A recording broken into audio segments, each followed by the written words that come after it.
Good morning students. आज हम करेंगे next unit two dimensional distribution function. Two dimensional distribution function जब हमारा वन डायमेंशनल में था तब हमारा एक्स क्या था, वहाँ पे सिंगल रैंडम वेरिएबल था। उसके अकॉर्डिंग जो हमारा डिस्ट्रीब्यूशन फंक्शन था कैपिटल एफ एक्स, इसको हम CDF भी बोल सकते हैं और सिंपल डिस्ट्रीब्यूशन फंक्शन भी बोल सकते हैं। और क्या लिखते थे कि जिस भी पॉइंट पे निकालना है, अगर एक्स पे निकालना है तो एक्स से कम तक की सारी प्रोबेबिलिटीज को तुम्हें ऐड करना है, इसलिए हम इसको CDF भी बोल देते थे।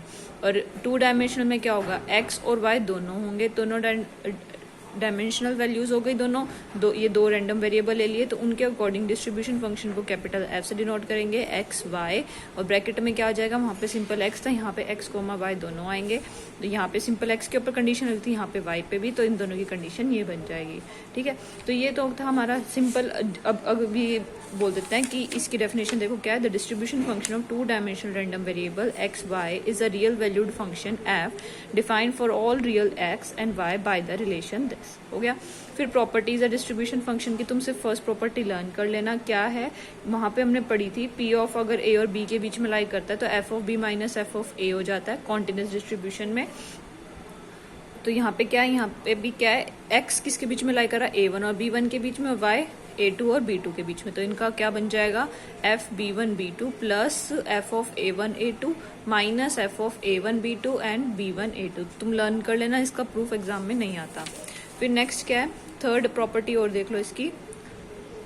If the density function F X Y is continuous at X Y, अगर डेंसिटी फंक्शन मतलब PDF की बात कर रहा है, अगर PDF कॉन्टिन्यूस है एक्स वाई पे, तो उसका किसका डिफरेंशियल बोल रही है, कैपिटल एफ का। डिस्ट्रीब्यूशन फंक्शन को जैसे मैंने तुम्हें बताया था वहां पे सिंगल के लिए कि अगर एफ गिवन है और कैपिटल एफ निकालना है तो तुम क्या करते हो, वहां पे जैसे यहाँ पे बोला है, यहाँ पे कैपिटल एफ गिवन है, अगर कैपिटल एफ गिवन है तो तुम इसका डिफरेंशिएशन कर देते हो तो तुम्हारा क्या आ जाता है, सिंगल एफ। अगर एफ गिवन है तो एफ निकालना है तो इंटीग्रेशन करता है। तो ये आपस में एक दूसरे के एंटी डेरिवेटिव्स हैं। सिमिलरली यहाँ पे ये तो था वन डायमेंशनल में, क्योंकि वहां पे सिर्फ एक ही डायमेंशन चल रही थी, यहाँ पे दो चल रही है। तो अगर तुम्हें कैपिटल एफ गिवन है, मतलब एक्स वाई वाला दोनों गिवन है, capital x F x distribution function of two variables का गिवन है, तो वो एक्स पे भी डिपेंड कर रहा है, वाई पे भी। तो तुम डिफरेंशिएट करोगे विद रिस्पेक्ट टू एक्स भी और विद रिस्पेक्ट टू वाई भी। किसको, एफ को। दो बार हो रहा है तो दो बार डिफरेंशिएशन। और ये कर्ली क्यों यूज किया है, इसको बोलते हैं कर्ली डी, कंप्लीट डी नहीं किया, क्योंकि अब की बार कैपिटल एफ, यहाँ पे कैपिटल एफ आएगा और वो किसके इक्वल आएगा, स्मॉल एफ के इक्वल। जो कैपिटल एफ है वो दो पे डिपेंड कर रहा है, एक्स और वाई। जब वो कंप्लीटली दो पे डिपेंड कर रहा है ना, तो वो पार्शियली लिखा जाएगा, partially with respect to X and partially with respect to Y, क्योंकि वो कंप्लीटली एक पे डिपेंड नहीं करता। यहाँ पे एक ही पे डिपेंड करता है, इसलिए कंप्लीट डी लिखा जा रहा था। तो यहाँ पे क्या बोला मैंने, अगर एफ गिवन है कैपिटल एफ, स्मॉल एफ निकालना तो उसको डिफरेंशिएट कर दो। सिमिलरली यहाँ पे क्या होगा, टू डायमेंशनल में, टू डायमेंशनल तो दो बार डेरिवेटिव करेंगे, एक बार एक्स के अकॉर्डिंग और एक बार वाई के अकॉर्डिंग। तो तुम्हारा क्या आ जाएगा, PDF आ जाएगा। CDF गिवन हो तो ऐसे आएगा और ये PDF आ जाएगा। फिर आता है marginal distribution function. Marginal distribution function देखो क्या लिखा है, from the knowledge of joint distribution function, मतलब अगर तुम्हें जॉइंट डिस्ट्रीब्यूशन फंक्शन पता है, it is possible to obtain the individual distribution function. की दो का गिवन है, हम सिंगल सिंगल का निकाल सकते हैं, एफ एक्स और एफ वाई दोनों निकाल सकते हैं। विच आर टर्म, जो सिंगल सिंगल वाले हैं उनको हम क्या टर्म कर रहे हैं, कि उनको बोलते हैं मार्जिनल डिस्ट्रीब्यूशन फंक्शन। ठीक है, कि अगर तुम्हें capital F X Y given है तो हम सिंगल एफ एक्स निकाल सकते हैं और सिंगल वाई निकाल सकते हैं। कैसे निकालेंगे, इनको हम क्या बोलेंगे, मार्जिनल। ये गिवन है और तुम्हें मार्जिनल इसको ये निकालेंगे, तो हम कैसे निकालेंगे वो बताएंगे। इसमें दो पार्ट्स बन जाएंगे, अगर कॉन्टिन्यूस गिवन है डिस्ट्रीब्यूशन और डिस्क्रीट गिवन है। तुम्हें capital F X Y given है और तुम्हें सिंगल सिंगल निकालना है, तो उसके लिए देखना है तुम्हें।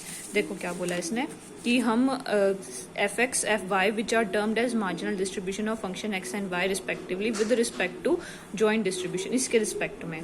तो हम इनको क्या बोलेंगे, मार्जिनल डिस्ट्रीब्यूशन फंक्शंस बोलेंगे। ये ध्यान रखना, डिस्ट्रीब्यूशन फंक्शन ही बोलेंगे, क्योंकि निकाल तो हम कैपिटल एफ ही रहे हैं ना, कैपिटल एफ से कैपिटल एफ ही निकाल रहे हैं। फिर देखो डेफिनेशन क्या बनेगी इनकी। स्मॉल एफ एक्स क्या होता है, कैपिटल एफ एक्स क्या होता है, P X less than x. तो इस पे वाई की कंडीशन गिवन है ही नहीं, तो हम वाई की कंडीशन ना गिवन हो तो हम क्या लिख सकते हैं। देखो मैंने बोला कि एफ एक्स निकालना है, इसको हम क्या लिखते थे, P of x less than x, लेकिन हमारा सारा काम डबल पे चल रहा है, मतलब हमें ये वाला गिवन है, एफ एक्स वाई गिवन है, तो मुझे इसी से हमें ये निकालना है।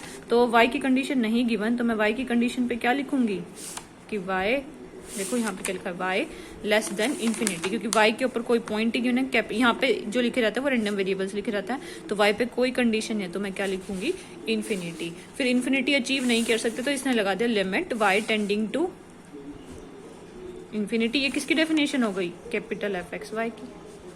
देखो दोबारा, कैपिटल एफ एक्स वाई था क्या हमारा, P X less than x और वाई लेस देन वाई, ये डेफिनेशन थी जब मुझे पता था ये वाई गिवन है। वाई नहीं गिवन तो वाई मतलब कहाँ जा रहा है, इन्फिनिटी पे, तो मैं इसको एक्स लिखूंगी और यहाँ पे वाई लिख दिया, और वाई कहाँ जा रहा है, इन्फिनिटी। मतलब यहाँ पे वैसे लिखा जाना चाहिए, तो तुम कहोगे कि मैम यहाँ पे इन्फिनिटी लिखा जाना चाहिए। इन्फिनिटी इसलिए नहीं लिख रही हूँ मैं क्योंकि इन्फिनिटी कभी अचीव नहीं कर सकते, और अगर हटा रही हूँ मैं इन्फिनिटी को यहाँ से, तो यहाँ पे वाई लिख दिया और यहाँ पे साइड में क्या देगा, limit Y tending to infinity. समझ आ गई। ये तो सिंपल जनरल डेफिनेशन है मार्जिनल की, अभी कॉन्टिन्यूस और डिस्क्रीट की बात नहीं हुई है यहाँ पे। सिमिलरली अगर मैं तुम्हें बोलूंगी एफ वाई निकालना है तो उसको लिखते हैं P of Y capital Y less than Y, उसके एक्स में कंडीशन नहीं है यहाँ पे, तो capital X less than infinity, और इक्वल कभी नहीं लगाएंगे यहाँ पे क्योंकि इन्फिनिटी कभी किसी चीज के इक्वल नहीं हो सकती। वाई लेस देन वाई, जैसे यहाँ पे इक्वल लगा देते ना, इधर नहीं आएगा क्योंकि इन्फिनिटी में कभी भी अचीव कोई नहीं कर सकता, तो ये इसको लिखूंगे limit X tending to infinity, और ये बन जाएगा एफ। इसको ऐसे लिख लेना अगर तुम कंफ्यूज होते तो, P X less than X Y capital Y less than Y, और ये क्या हो गया, F X Y limit X tending to infinity. ये डेफिनेशंस हो गई तुम्हारी मार्जिनल की। अगर एग्जाम में आती है तो तुम क्या लिखोगे, F x and fy are the marginal distribution with respect to joint probability distribution। joint बोल दिया क्योंकि दो है, joint probability distribution fxy, उनकी definition ये हो जाएगी, fxx is termed as marginal distribution function of x corresponding to the this, and similarly fy किसका हो जाएगा, y का हो जाएगा in case of jointly discrete random variables। अब बात कर रहा है कि अगर हमारे discrete random variables हैं और कॉन्टिन्यूस रैंडम वेरिएबल है, तो उस कंडीशन में हम कैसे लिखेंगे उनको। डिस्क्रीट रैंडम वेरिएबल है, डिस्क्रीट में तुम्हें याद रखना है, डिस्क्रीट होते हैं जिसमें एक्स की वैल्यूज 1 2 3 होती है, और कॉन्टिन्यूस होते हैं जिसमें इंटरवल्स पे काम करते हैं, सीधा 0 से 1 0 से 10 पूरे इंटरवल पे। तो इस वाले पॉइंट के अंदर वो सारे पॉइंट्स को इंक्लूड करता है, मतलब 0.5 0.005, तो ये कॉन्टिन्यूस रैंडम वेरिएबल होता है और ये डिस्क्रीट रैंडम वेरिएबल होता है। अब वो बोल रहा है अगर एक्स और वाई डिस्क्रीट रैंडम वेरिएबल हैं तो मार्जिनल डिस्ट्रीब्यूशन फंक्शन के अंदर समेशन आएगा, और कॉन्टिन्यूस है तो इंटीग्रेशन आएगा। अब ये ध्यान तो रखना है कि तुम्हें डिस्क्रीट है तो समेशन आएगा, और कॉन्टिन्यूस है तो इंटीग्रेशन आएगा। समेशन कैसे आएगा, हमें किसी पॉइंट पे निकालना है, ये x मैंने बोला f1 पे निकालना, तो x तो तुम्हारा फिक्स हो गया, चेंज कौन होगा हर बारी, y। इधर लिखा हुआ ना limit y tending to infinity. अब क्वेश्चन के अकॉर्डिंग मैंने बोला इन्फिनिटी पे जाने की जरूरत नहीं, तुम्हें 3 ही पॉइंट दे रखे हैं y के, तो तुम्हें सिर्फ उन 3 पॉइंट्स पे y की वैल्यू 3 पॉइंट्स पे चेंज हो जाएगी। जैसे अभी क्वेश्चन बताऊंगी तो तुम्हें समझ आ जाएगा। जैसे इसने क्या बोला है, fxx लिखा है यहाँ पे, तो तुम्हें x को तो फिक्स ही रखना है, कौन चेंज होगा, y, तो y इक्वल टू y लिख दिया, और समेशन किस पे चल रहा है, y पे, कि y की वैल्यू चेंज होगी हर वक्त, x फिक्स है। अगर मैंने यहाँ पे 1 लिख दिया तो तुम्हारा ये फिक्स हो गया कि x लेस देन 1 होगा, और y को चेंज करते रहोगे, ठीक है। fx में कौन चेंज होता है, x फिक्स्ड होता है। जब तुम किसका डिस्ट्रीब्यूशन फंक्शन निकाल रहे हो, x का, तो x फिक्स रहता है और y चेंज होता है। सिमिलरली जब y का निकाल रहे हैं तो y फिक्स रहेगा और समेशन किस पे चलेगा, x पे। अब क्वेश्चंस कराऊंगी तो तुम्हें समझ आ जाएंगे। नेक्स्ट देखो, अगर वो कौन सा डिस्ट्रीब्यूशन है, जॉइंटली कॉन्टिन्यूस रैंडम वेरिएबल है, कॉन्टिन्यूस है तो उधर मार्जिनल की क्या वैल्यूज हो जाएंगे, समेशन की जगह तो आ जाएगा इंटीग्रेशन। x है, x तक की, तो अब जैसे तुम्हें याद होगा मैं f ऑफ x में कॉन्टिन्यूस में क्या लिखते थे, उसको ये लिखते हैं x less than x, continuous में क्या बन जाता है, इंटीग्रेशन का साइन, अपर लिमिट तो x हो गई और लोअर लिमिट हो गई माइनस इन्फिनिटी। इसमें y की लिमिट नहीं गिवन, अभी भी चेंज किया मैंने। जैसे यहाँ पे क्वेश्चन क्या बना कि जब हमें इसको चेंज करना है, y की लिमिट नहीं गिवन, तो मैं इसको ऐसे लिख सकती हूँ, p x less than x y less than infinity, तो y की अपर लिमिट क्या हो गई, इन्फिनिटी हो गई, तो इसी के साथ यहाँ पे लगा दिया माइनस इन्फिनिटी टू इन्फिनिटी। नहीं तो यहाँ पे y आता, y पे कोई कंडीशन है ही नहीं, तो y की जगह यहाँ पे आ गया इन्फिनिटी, और क्या गिवन होगा क्वेश्चन में, small f x y given होंगे, उसको इंटीग्रेट कर देंगे 2 बार। ये किसकी लिमिट है पहले वाली, y की, तो पहले y लिखा जाएगा, मतलब ये वाला पहले सोल्व होगा। और बाहर वाली लिमिट है x की, तो यहाँ पे dx आएगा। तो तुम्हें ये ध्यान रखना है कब तुम्हें y लिखना है, कब तुम्हें x लिखना है। कि अगर x की लिमिट है, fx निकाल रहे हो तो x फिक्स रहेगा, y चेंज हो रहा है, y की लिमिट कहाँ तक जाएगी, इन्फिनिटी तक। ये डेफिनेशन अगर तुम्हें याद हो गई तो उसके अकॉर्डिंग y की अपर लिमिट क्या है, इन्फिनिटी, तो यहाँ पे इन्फिनिटी लिखेंगे। नीचे लोअर लिमिट तो सबकी माइनस इन्फिनिटी होती है। जैसे अब मैं बोल रही हूँ तुम्हें y निकालना है, तो मैं उसकी डेफिनेशन में क्या लिखूंगी, y में capital Y less than y। लेकिन इस कंडीशन में x की कोई कंडीशन गिवन नहीं है, तो हमें क्या लिखना है, यहाँ पे क्या लिखूंगी, x के ऊपर कोई कंडीशन है तो इन्फिनिटी लिखूंगी, y लेस देन y हो गया। फिर क्या लिखेंगे, y के ऊपर कोई कंडीशन नहीं है, y की तो है कंडीशन, y से माइनस इन्फिनिटी, कॉन्टिन्यूस है इसलिए, ठीक है। और फिर क्या लिखेंगे इधर हम, x पे कोई कंडीशन नहीं है, minus infinity to infinity fx y। तो ये किसकी लिमिट है, पहले x की, तो पहले x की आएगी। इसको सॉल्व करने के बाद जो लिमिट बचा dy किसका आएगा, y का। तो ये तुम्हारी हो गई कॉन्टिन्यूस जॉइंट प्रोबेबिलिटी डिस्ट्रीब्यूशन की। नेक्स्ट देखो, ये तो है तुम्हारे डिस्ट्रीब्यूशन फंक्शंस।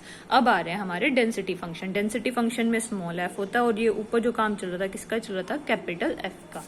समझ आ गया। अब हम कर रहे हैं joint density function, marginal density function. Joint density function वो था जॉइंट डिस्ट्रीब्यूशन फंक्शन, ये था हमारा जॉइंट डिस्ट्रीब्यूशन फंक्शन और मार्जिनल डिस्ट्रीब्यूशन फंक्शन। ये अब जो आ रहा है वो जॉइंट डेंसिटी फंक्शन है और मार्जिनल डेंसिटी फंक्शन है। From the joint distribution function of two-dimensional continuous random variable, we can get joint distribution density function। अब ये क्या बोल रहा है, अगर तुम्हें स्मॉल f गिवन था तो कैपिटल F निकाल रहे थे। यहाँ पे क्या बोल रहा है, देखो स्मॉल f गिवन था, कैपिटल F निकाल रहे थे। अब क्या बोल रहा है, जब तुम्हें कैपिटल F गिवन है तो तुम स्मॉल f निकाल सकते हो, कैसे, 2 बार डिफरेंशिएट करके। ये मैंने तुम्हें बता ही दिया, क्योंकि जो कैपिटल F है वो 2 पे डिपेंड कर रहा है, x और y, तो डिफरेंशिएशन भी 2 के रिस्पेक्ट में होगा, x और y दोनों के रिस्पेक्ट में होगा। तुम्हें अगर स्मॉल f निकालना है तो ये इससे कोई फर्क नहीं पड़ता, क्योंकि ये कॉन्टिन्यूस होता है। तो तुम पहले किसी का भी डेरिवेटिव कर सकते हो, पहले y के रिस्पेक्ट में सॉल्व कर दो और x के रिस्पेक्ट में। एक बार तुम्हें डेरिवेटिव करके दिखा देती हूँ। जैसे अगर मैंने बोला fx y 2 का कैपिटल F दे दिया मैंने तुम्हें, ये तो सिर्फ एग्जाम्पल ले रही हूँ, डिफरेंशिएट करने के लिए बता रही हूँ। 2x² y plus y³ x दे दिया मैंने। तो तुम्हें स्मॉल f निकालना है, तो तुम क्या करोगे, डेरिवेटिव करेंगे with respect to x, with respect to y, capital F का। तो पहले मैं y का रिस्पेक्ट में करूंगी, जो पहले लिखा जाता है, मतलब इस साइड y, पहले y के रिस्पेक्ट में डिफरेंशिएट कर दो इस पूरी टर्म को। y के रिस्पेक्ट में डिफरेंशिएट करेंगे तो x कांस्टेंट है, 2x² रहेगा, y का डिफरेंशिएशन 1 हो गया, प्लस इधर आएगा 3y², x तो कांस्टेंट है, हो गया। अब किसके रिस्पेक्ट में रह गया, x के रिस्पेक्ट में। अब x के रिस्पेक्ट में डिफरेंशिएट कर दो, 2x² का डिफरेंशिएशन 4x प्लस x का डिफरेंशिएशन 1, तो ये बन गया 3y²। ये तुम्हारा क्या आ गया, इसके अकॉर्डिंग f आ गया। कैपिटल F को 2 बार डिफरेंशिएट किया, एक बार x के डिफरेंशिएशन में और एक बार y के में। और जब जिसके रिस्पेक्ट में करो तो दूसरा कांस्टेंट रहेगा। तो ये वो सिंपल के तरीके से तुम्हें डिफरेंशिएशन बताया मैंने, ठीक है। ये करने की जरूरत नहीं है, ये सिर्फ डेफिनेशन बता रहे हैं तुम्हें, मैंने बता दिया, तुम सिर्फ ये लर्न कर लेना। नेक्स्ट देखो, इसी में अब इसी में यहाँ पे आ जाओ, marginal probability function X Y are given as. वहां पे कैपिटल F के निकाले थे ना, ये कैपिटल F निकाले थे, यहाँ पे हम क्या निकाल रहे हैं, स्मॉल f। स्मॉल f निकालने के लिए तुम क्या करोगे, अगर डिस्क्रीट है तो समेशन, और अगर कॉन्टिन्यूस है तो इंटीग्रेशन। ये तो तुम्हें मैंने बता ही दिया पहले। y के लिए निकाल रहे हैं, वही बात है, समेशन और इसमें इंटीग्रेशन। अगर x के में निकाल रहे हैं तो x फिक्स रहेगा, क्योंकि अगर मैंने बोला 1 निकालना है तो x फिक्स हो गया। कौन चेंज होगा, y। तो समेशन किस पे चलेगा, y पे, और लिमिट्स किसकी होंगी, y की लिमिट्स होंगी, अगर कॉन्टिन्यूस की बात कर रहे हैं, ठीक है। तो ये dy आया यहाँ पे। तो तुम्हें एक चीज ध्यान रखनी है, मार्जिनल निकाल रहे हो, मार्जिनल प्रोबेबिलिटी डेंसिटी फंक्शन निकाल रहे हो, x के लिए निकाल रहे हो, तो y चेंज हो रहा है, y वेरी कर रहा है हर जगह, x फिक्स्ड हो जाएगा। ये तुम्हें माइंड में तब सेट होगा जब 1-2 क्वेश्चन हो जाएंगे, ठीक है। तो ये समेशन आएगा y और इंटीग्रेशन आएगा -∞ टू ∞ कॉन्टिन्यूस में। तुम्हें क्या गिवन होगा, कैपिटल F गिवन होगा, लेकिन यहाँ पे भी स्मॉल f ही गिवन है, स्मॉल f गिवन है इस क्वेश्चन में। इसमें तुम्हें small f joint probability density function given है, और तुम्हें क्या निकालना है, मार्जिनल निकालना है।